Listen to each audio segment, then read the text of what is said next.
Morning, everyone. Welcome back to our morning coffee time for Wednesday, June the 10th.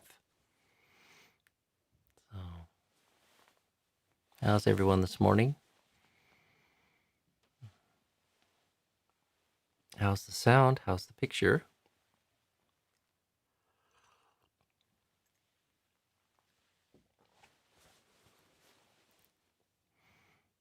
Okay, 2 thumbs up.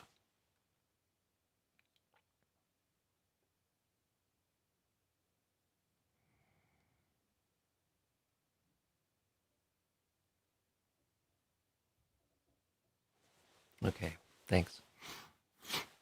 Thank you. I was looking for my rainy morning clip and couldn't find it, so I put Ginnery on.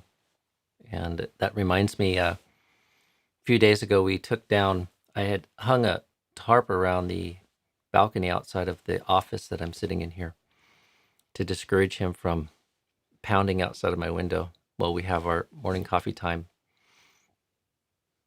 And then every once in a while I would take it off to see if he had developed a new pattern someplace else to do his drumming. And I took it off a few days ago and he hasn't come back now. So he's finally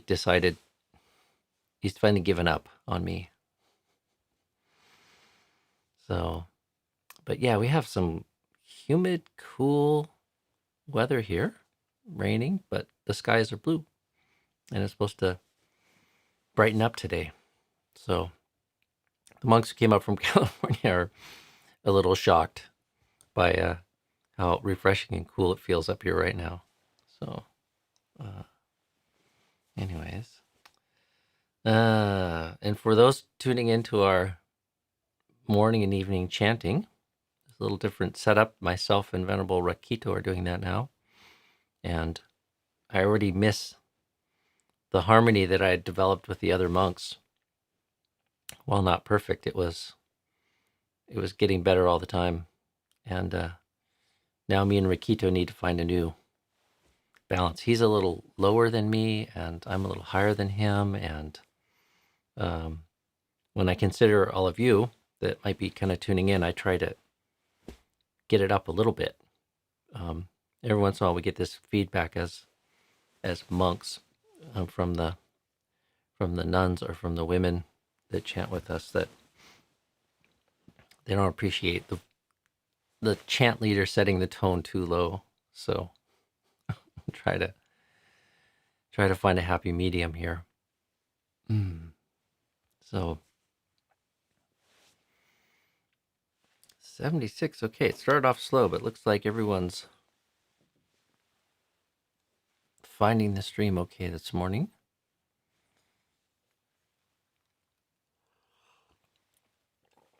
I see a comment from Carolyn here. She actually finds it easier when my voice is lower. Go figure. Well, if it's low enough, then you have no choice but to go like an octave or two above it. So that might be the dynamic that's working for you, Carolyn. So I don't have any blazing wisdom pouring forth from my mind this morning.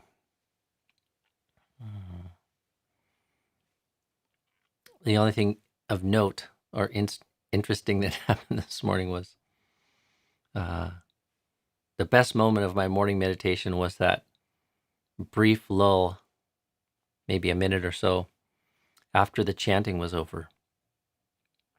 And I had that delicious feeling of not wanting to go anywhere.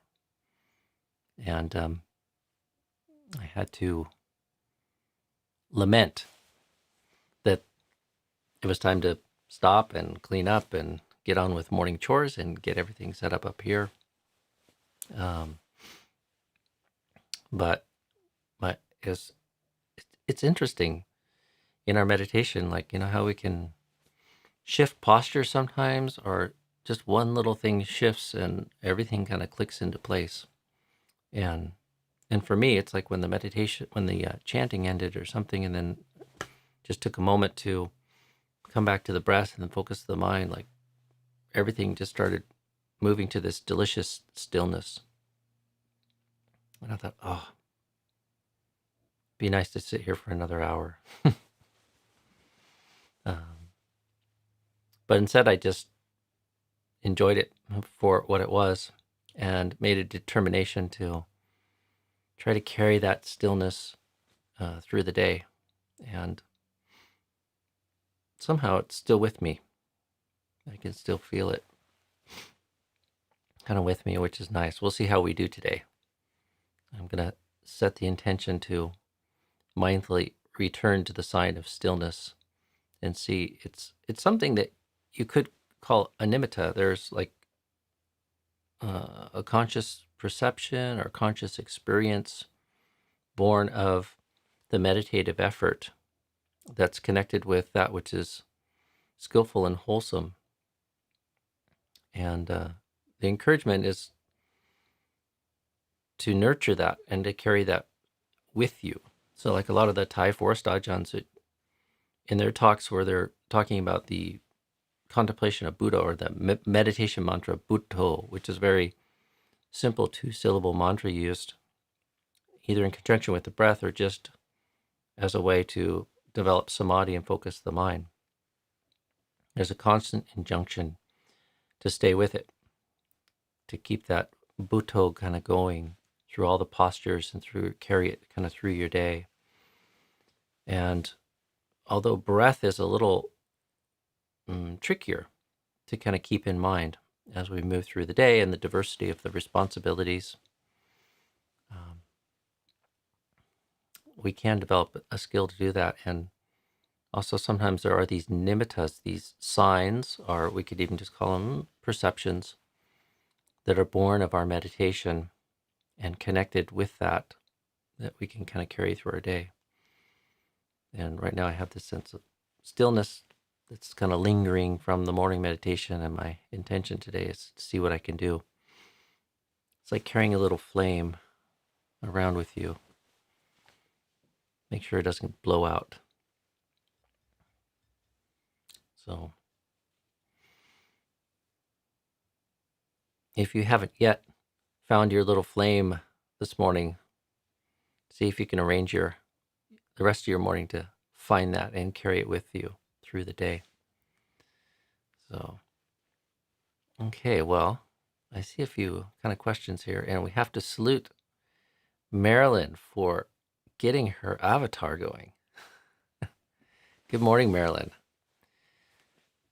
Now I recognize you. We have met before at Birkin, I think more than once. So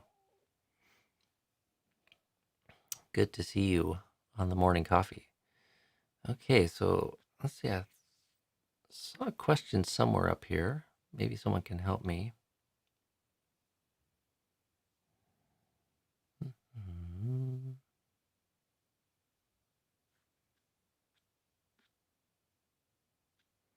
Heather. Good morning, Heather. Ajahn, can you please speak on how to deal with doubt? During my morning meditation, or my morning sit, I had this strange or overwhelming sense of doubt and suspicion of the metta that I was trying to generate.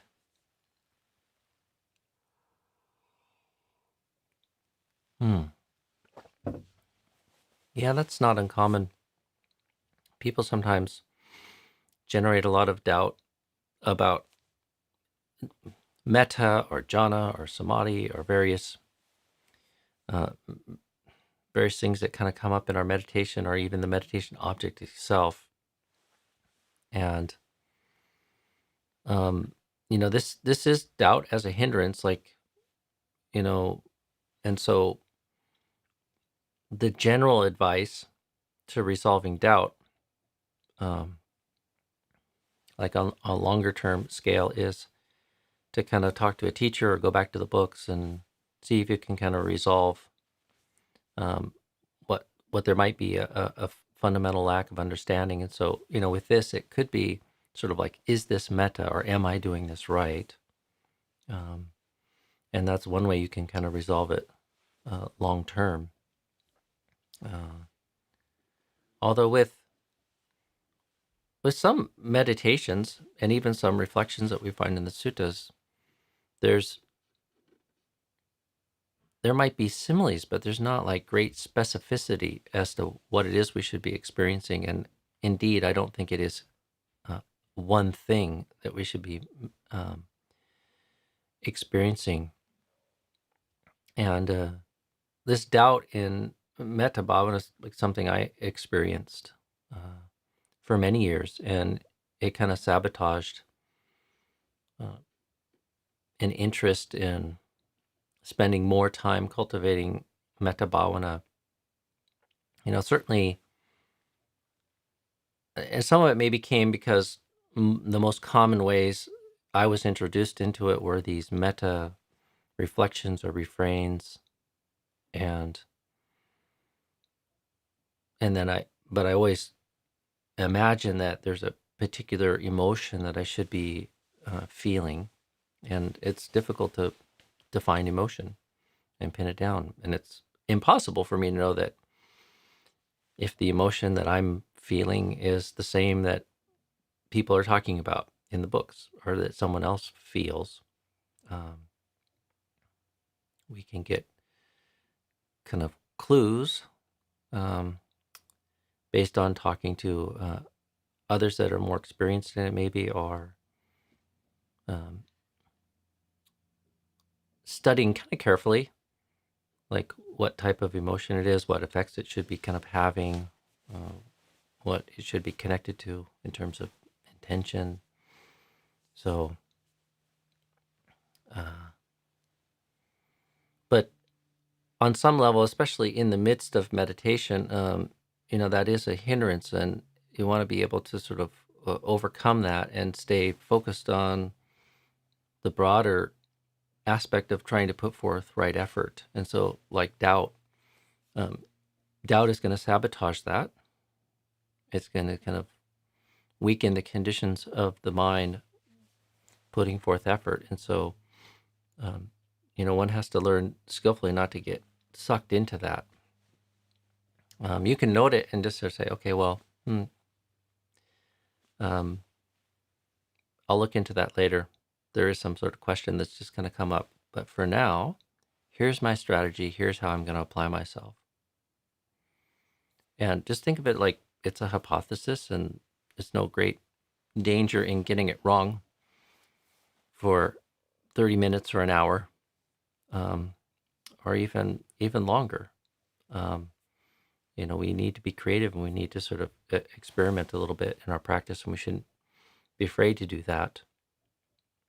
There's no great risk, really, for the most part.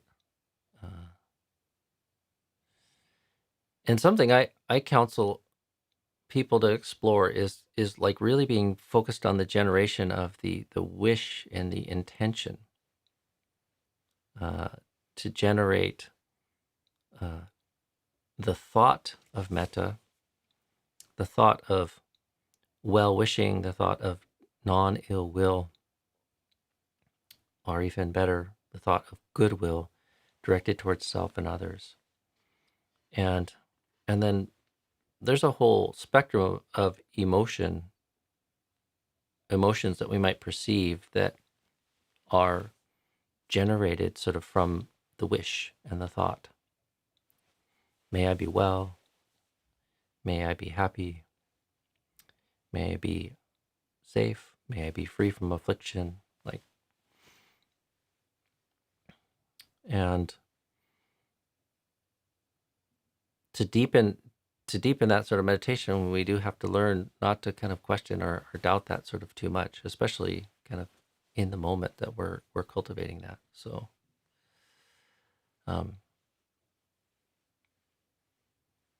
and if one's kind of getting hung up on sort of like, is this a fact, or is this feeling that I'm feeling, like, is it really the sign of metta, or is this what I should be feeling?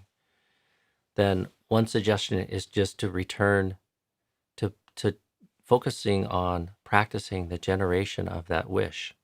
And even if it's more discursive, like you're just using like a metta reflection or one of these formulas for practicing generating the wish and sending it forth into the world, or sending it forth towards self and others, you can still exercise right effort in a very useful way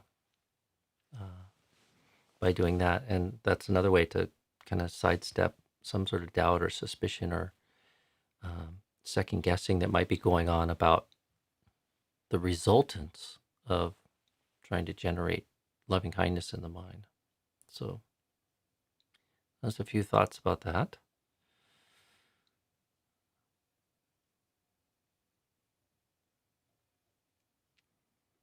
Let's see if I can catch back up here.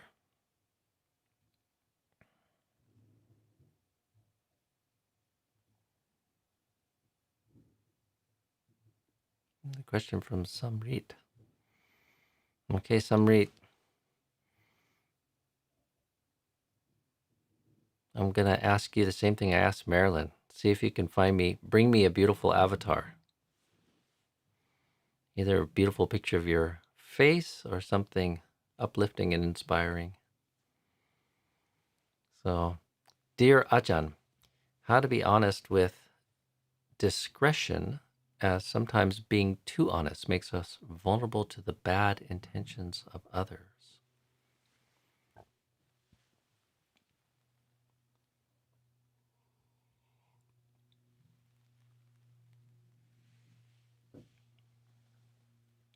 Well, the short answer is just because something is true doesn't mean it's worth saying.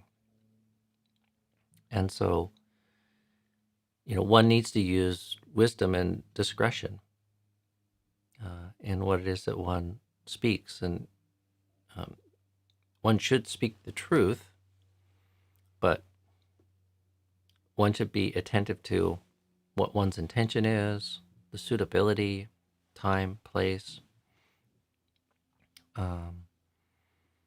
And, if you feel like speaking the truth is going to have negative resultants, either for yourself or for others, and it's not something that necessarily needs to be said, or you discern, your judgment is it'd be best left unsaid, then that's quite all right. So, and of course, it's hard to know sometimes. We end up in lots of situations in our life where it's hard to know exactly what to say and what to left unsaid. So, a great protection, though, is being very clear, especially when we're in these gray zones. Take your time, be patient, be as clear as you can, and get very clear about your intentions and what's in your own heart. Is one motivated by some sort of defilement, motivated by agitation or anxiety or fear or greed, or is one motivated by non-greed, non-hatred, non-delusion? So, and especially when making a difficult decision, if everything falls apart and you did so very clear that you were coming from wholesome intentions, good intentions, or something, that's a great protection against remorse. I mean, there still might be some karma. There still will be resultants and effects from the choices that we make. But if our intentions are truly good, we're not going to be making any heavy negative karma.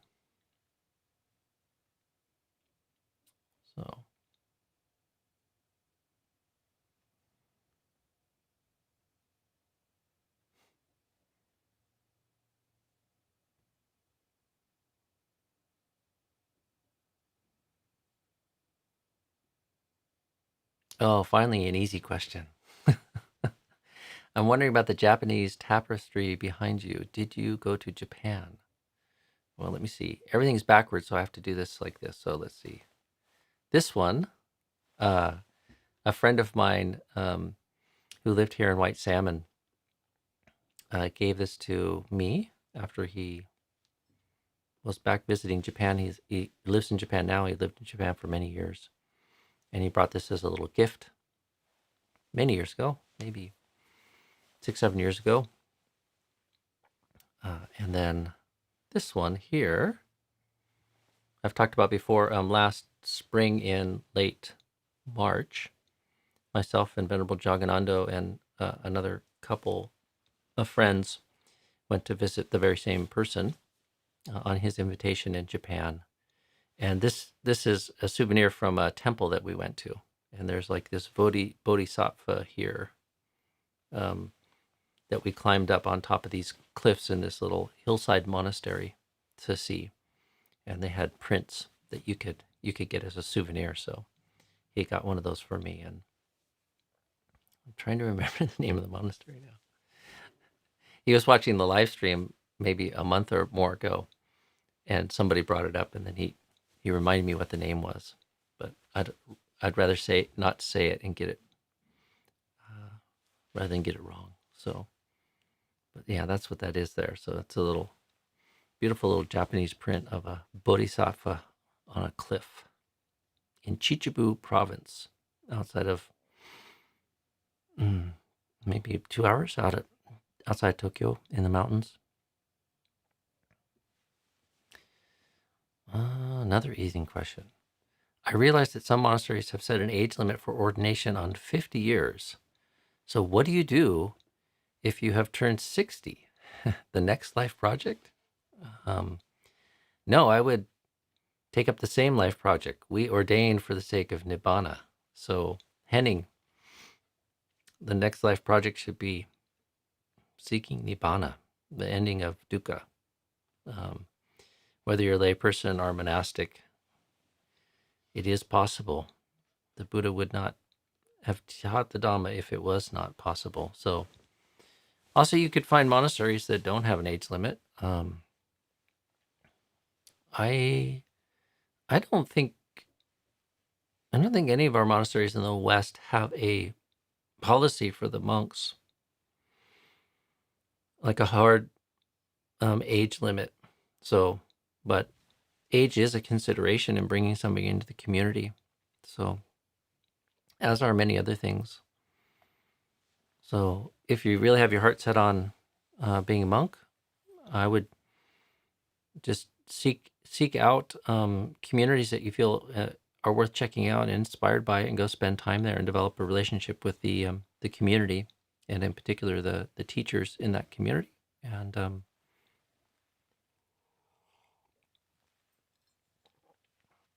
there still might be suitable places for where you could seek ordination. And then also there are some of our monasteries in particular have positions for stewards or people that are fulfilling various roles, especially like Amaravati Monastery has, I don't know, probably 10 people usually, maybe more, living there, sort of taking on various roles in the community because it's quite large.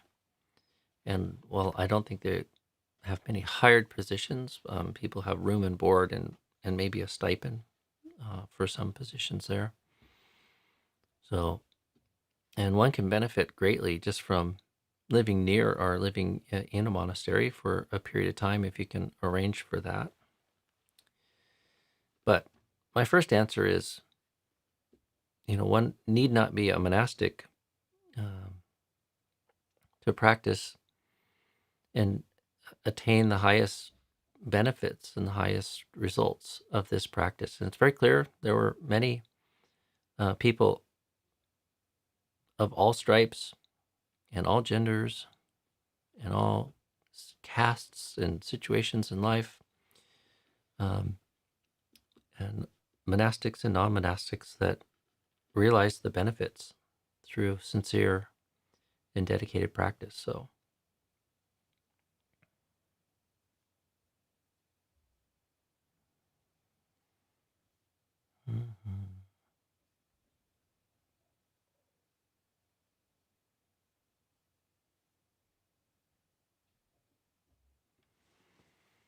See, one more from Samrit here.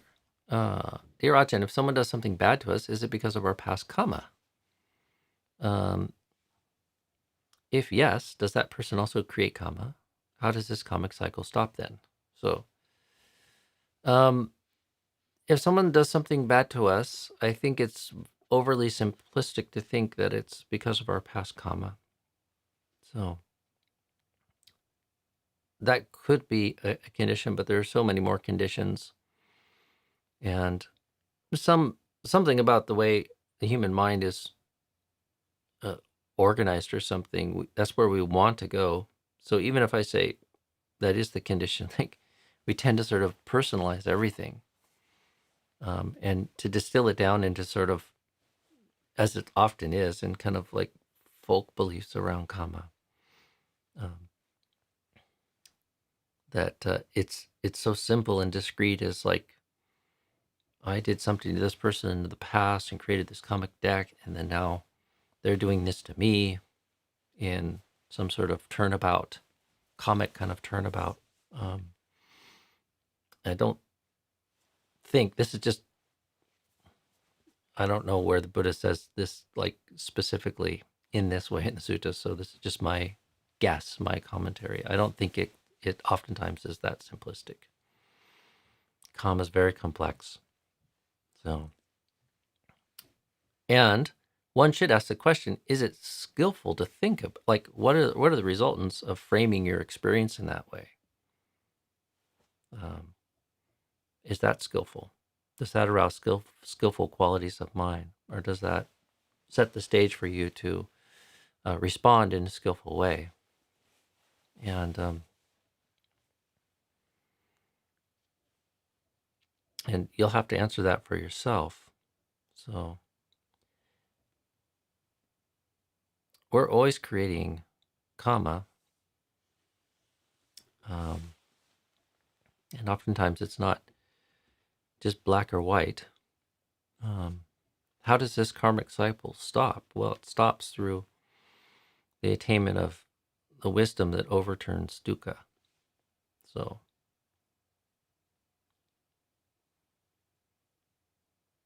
Dantika wants to introduce Stephanie Schmidt. Where is Stephanie? I've met Stephanie before. We had a nice gathering at Arrow River. What was it, last year or year before? Welcome, Stephanie. I don't see you in here. Oh, there you are. You're down there. Hello. Actually, I saw your icon a little further up, so welcome. All right, well, we're going to leave it at that for today, friends. It is 8:30 here in White Salmon, and evening time in Baku, Azerbaijan. So time to end our morning coffee time, and I'll see you all tomorrow. So have a good day, and let's see. If you haven't found that little flame,